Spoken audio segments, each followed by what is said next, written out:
Bien voilà, nous retrouvons la deuxième partie de cette émission consacrée ce soir à Flers, un joli village sartois avec, on l'a dit, de nombreux châteaux, quelque chose d'assez exceptionnel dont nous allons parler avec Pascal Mariette dans un instant, puisque nous retrouvons ce soir Christelle Fernando pour parler du patois sartois. Oui. Et puis Elisabeth Moreau qui viendra évoquer un événement, on va dire, Manceau, de tango qui se déroulera début mars, à la fin de notre semaine. Pascal, on revient donc sur Flers et ses châteaux, notamment, parce que oui, pas que, on va dire. Il y a plein de châteaux. Est-ce qu'on fait un petit mot sur Sainte-Cécile quand même? On a oui, beaucoup parlé en première partie. Comme on l'a vu dans le reportage, puisque ça mérite. Ça mérite. Alors la chapelle Sainte-Cécile, c'est vraiment un endroit extraordinaire quand même si vous vous rendez sur place. C'est sur une plateforme, on est pratiquement sur presque un oppidum. On pourrait penser qu'à l'époque gauloise, moi j'aurais été gaulois, je me serais installé là, parce que vraiment on domine la vallée du Loir. Dès que vous prenez les petits chemins... 63 mètres d'altitude. 63 mètres d'altitude, voilà, il y a quelques images où on aperçoit dans le fond la vallée du Loir depuis la chapelle. Et donc cette chapelle, bien, elle a des bases très très anciennes et on sait qu'à la fin du XIe siècle, il y avait déjà un petit édifice qui a été complètement remanié, surtout après la guerre de 100 ans. Et là, on en a fait un peu la chapelle d'aujourd'hui. On a quelques traces quand même sur le mur extérieur de la chapelle de ses origines plutôt très médiévales. Voilà, si on regarde ce mur, on voit qu'il y a des appareillages de pierre très très anciens. Alors cette chapelle, elle est classée au monument historique depuis 1984 et surtout, eh bien, on a une chapelle un peu sartoise. C'était une église au départ, c'était une église paroissiale. Il y avait une paroisse, la paroisse de Sainte-Cécile. Alors il y avait un cimetière, est-ce que c'est ça les fortifications? On suppose quand même qu'il y avait quelque chose d'un petit peu fermé, clos. On va dire il y avait un clos, certainement sur cette hauteur. Et à l'intérieur, on va rentrer à l'intérieur parce que comme dans la Sarthe, on a des voûtes lambrissées, donc ces fameuses voûtes en bois qui font presque penser à des coques de bateau renversées, comme le disent certains. Et puis, c'est une chapelle en cours de restauration grâce à une association qui est les Amis de Sainte-Cécile. Et on a quelques éléments patrimoniaux à l'intérieur très intéressants. On a le retable, évidemment, qui est dans le fond, avec une ascension du Christ qui se situe sur la partie sculptée centrale. Et puis on a un autre petit retable à côté qui est de 1700. Alors lui, on le connaît un petit peu mieux, celui-ci. Il est de 1757 et il est dédié à Saint-Gilles. Et donc il y a la Sainte Vierge d'un côté, mais de l'autre côté, il y a Saint-Gilles qui est attribué au sculpteur Manceau, Joseph Lebrun, qui était un grand sculpteur du XVIIIe siècle. Et puis, évidemment, cette église a eu des restaurations dernièrement. Et comme les vitraux, comme on le disait, les vitraux réalisés, je tiens sur ces vitraux, c'est une très belle réalisation sur le thème de la musique. C'est pas les anges musiciens de la chapelle axiale de la cathédrale, mais c'est une œuvre de Sylviane Montulé, qu'on a vu d'ailleurs dans la première partie. Ouais. Et elle s'est fait assister du maître verrier de Durtal, Éric Boucher.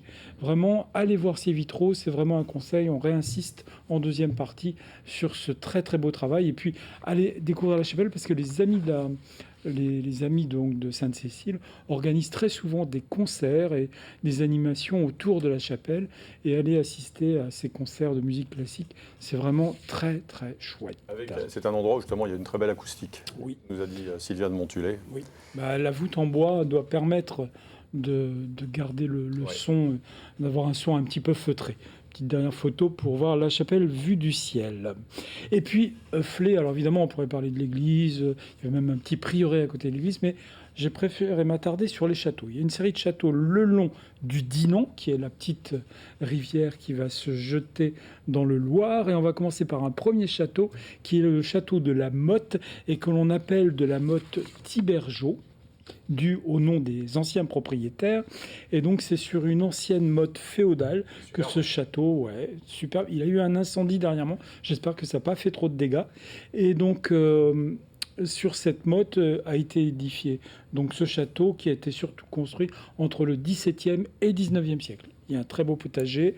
On est vraiment sur un site magnifique. Alors, de temps en temps, je crois qu'ils ouvrent aux Journées du patrimoine. C'est ça. Deuxième château, le château de Alors, j'essaie de le dire correctement, Mabitourne. Alors lui, on le voit de la route quand on va de Chahaigne à Marson ou à Port-Gautier exactement. C'est un château qui a complètement été remanié au 19e. On est sur les bases d'un vieux château seigneurial, mais surtout au 19e, on a fait vraiment un château avec des briques et du tuffeau. Très très joli. Il regarde plein sud le Loir. On le voit de la route, c'est vraiment un très beau château. Bon, bref, rien à redire sur ces châteaux 19e. Puis un troisième château que j'aime bien, c'est le château de la Chevalerie, qui est juste en contrebas de la chapelle de Sainte-Cécile qu'on a vu tout à l'heure. Quand vous montez à Sainte-Cécile, vous passez devant. Alors là, on est sur un château 19e qui a été vraiment construit à la fin du 19e, même on peut dire, à l'emplacement d'une grosse ferme importante qui était là. Et puis le quatrième château, c'est le château d'Oulme.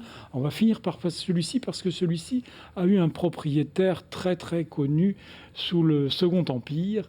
Et donc c'est le château d'Oulme qui est lui aussi un château sur des bases médiévales. D'ailleurs, la tour que l'on voit à droite, c'est une tour remaniée de l'époque médiévale. Elle est classée historique, historique, je crois. Et on est sur un château avec des bases où on devait avoir... Alors, on ne connaît pas trop comment était le château fort au départ. Bref, il a été surtout beaucoup remanié au 19e avec des ajouts. Et puis, il est connu surtout par la présence dans ce château d'un propriétaire qui l'a acquis dans les années 1840, qui est Eugène Cavaignac. Alors Eugène Cavaignac, qui c'était? On l'a peut-être oublié. On a un lieu au Mans, on avait la caserne Cavaignac qui a disparu, le nom, on ne parle plus. C'est quelqu'un comme Thiers qui n'a pas laissé forcément des traces. Voilà, pour la République, c'est pas forcément une image intéressante de la République. C'est un polytechnicien, Cavaignac, qui surtout a participé de sa première. Ses premiers faits d'armes, c'était d'aider à l'indépendance de la Grèce. Jusque-là, tout va bien. Il fait partir les Turcs et les Égyptiens de Grèce. Mais après, il va faire partie des fameuses campagnes en Algérie, avec depuis les années 30, 1830 en gros. Il va être en Algérie pendant une dizaine d'années. Il va revenir, il va repartir.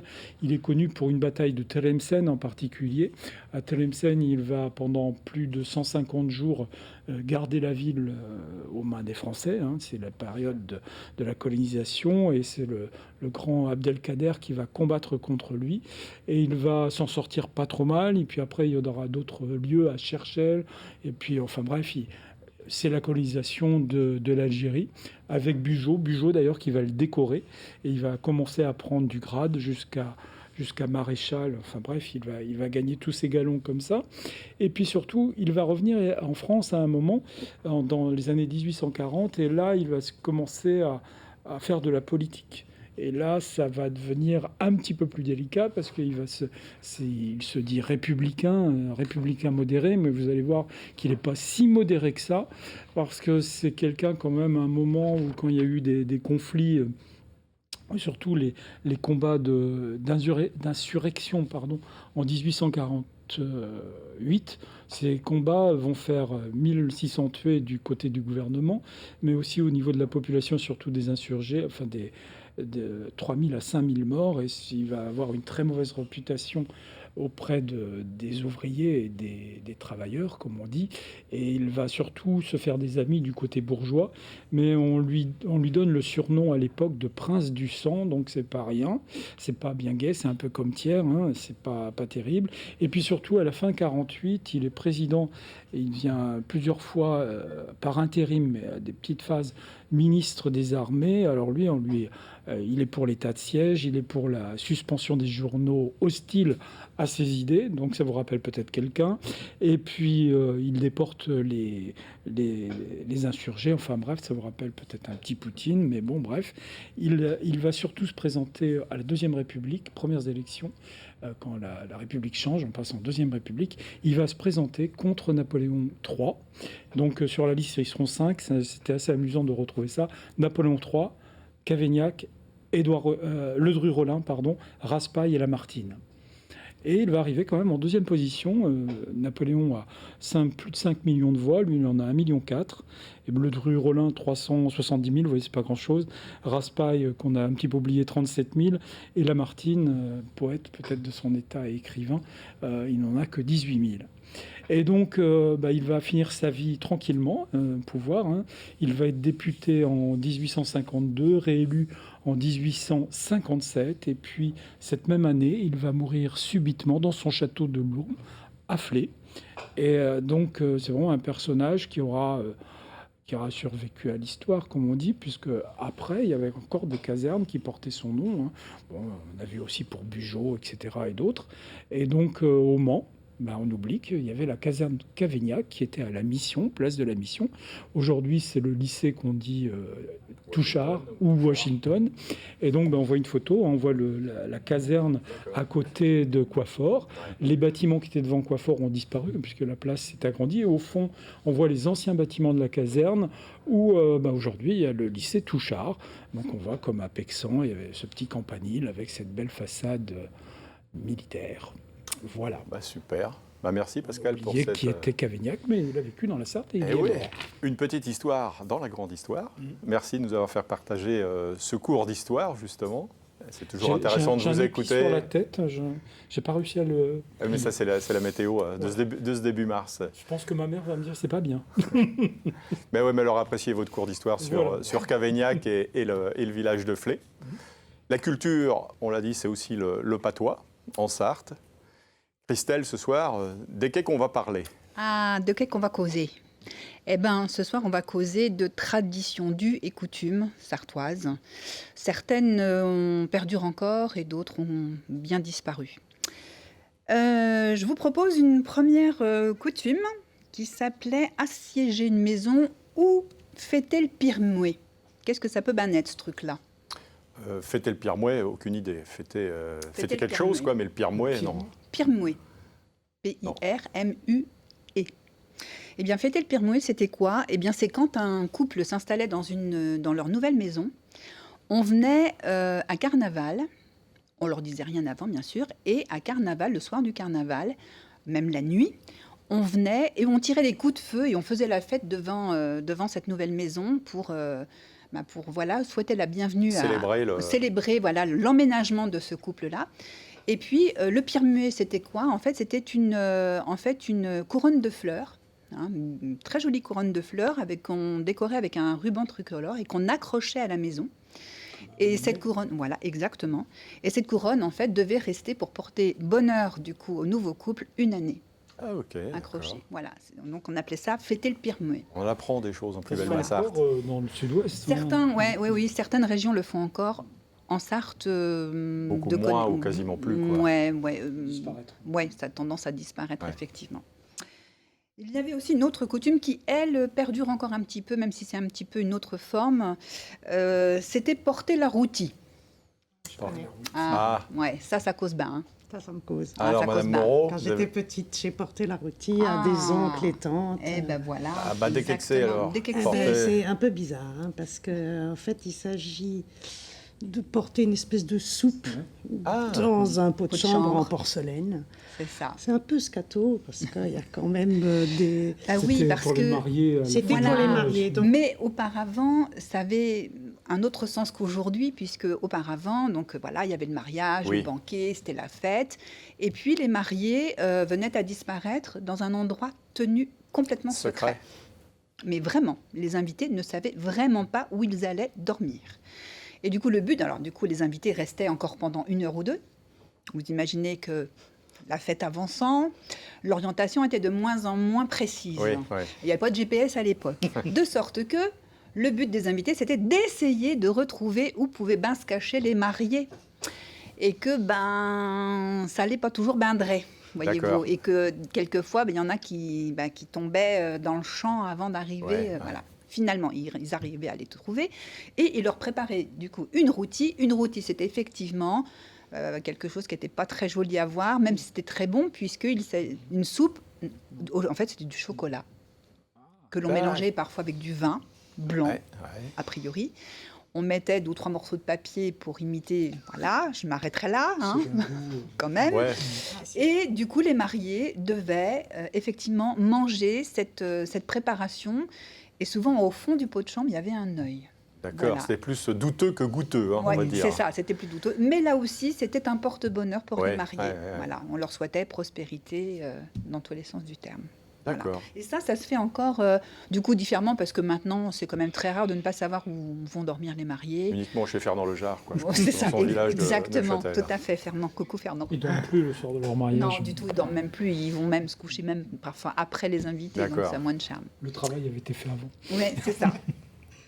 Une autre peut-être Faire une fouillée à un mariage. On est toujours dans le mariage, faire une fouillée à un mariage. Ça, c'est pareil, moi, de mémoire. Enfin, moi, je n'ai pas connu cela, par exemple, mais mon grand-père m'avait relaté, effectivement. Faire une fouillée, c'était quoi? Eh bien, en fait, c'était disposer sur le cortège, sur la route, ou par où le cortège des mariés allait passer, une assiette dans laquelle on mettait aussi un bouquet de fleurs rond. Et les invités passaient devant cette assiette et jetaient des sous, comme ils disaient, D'accord. des sous. Et le dernier qui arrivait récupérait du coup cette assiette et distribuait ça à certains invités. Voilà, D'accord. c'est ce qu'on faisait, une fouillée. On faisait une fouillée, pourquoi? Parce que on fouillait dans sa Oui, dans sa poche ouais. pour trouver quelques menus monnaies et du coup participer à... Une dernière expression, peut-être Une dernière Christelle expression, alors une qui a aussi disparu maintenant Ouais. grâce ou à cause, je ne sais pas comment on peut dire, à la mécanisation, c'est lever la gerbe. La gerbe. La gerbe. D'accord. Dans le champ, lever les gerbes pour qu'elles sèchent ou pour Alors, qu'elles... lever la gerbe, c'était ça, les gerbes de blé, en fait, qui étaient tenues debout. Oui. Mais lever la gerbe, c'était surtout, à l'époque où il n'y avait pas de moissonneuse-batteuse, en fait, c'était lorsqu'une... on faisait une première battue, en fait, avec la batteuse, en fait. On faisait la première fois ou la dernière battue. Eh bien, on prenait la maîtresse de maison, que l'on faisait asseoir sur une chaise décorée, ornée de fleurs. On lui faisait porter une gerbe de blé à la main.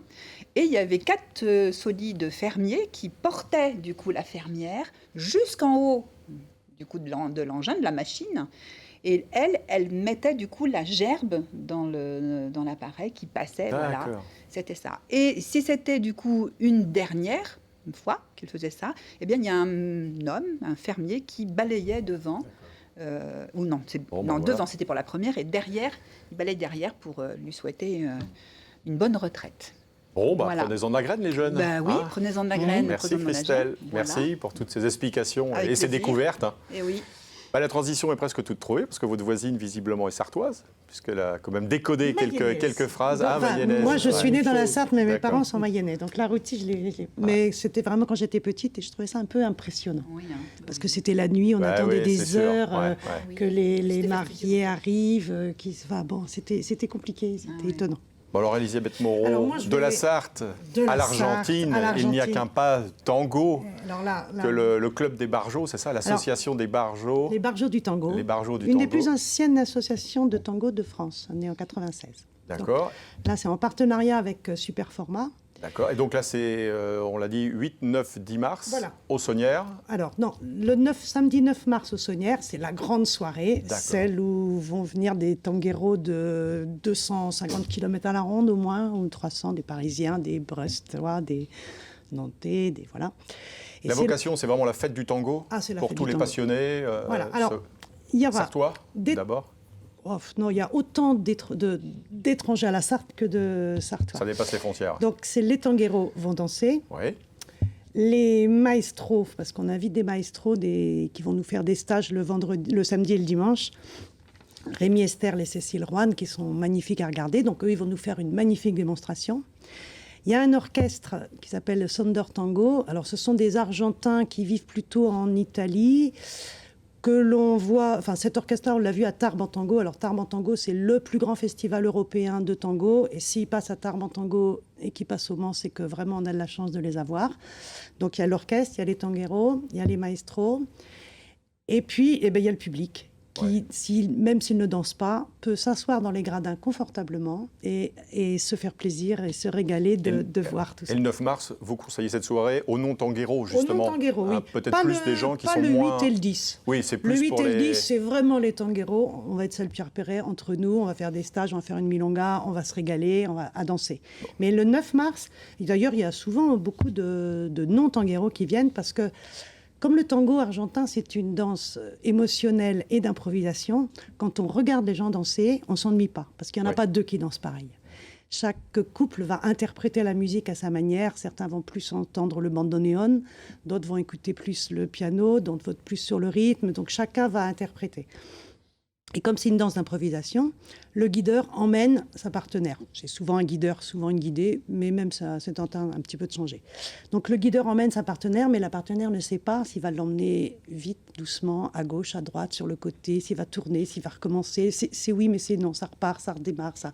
C'est vraiment c'est une magie. Enfin, moi, pour moi, c'est une magie.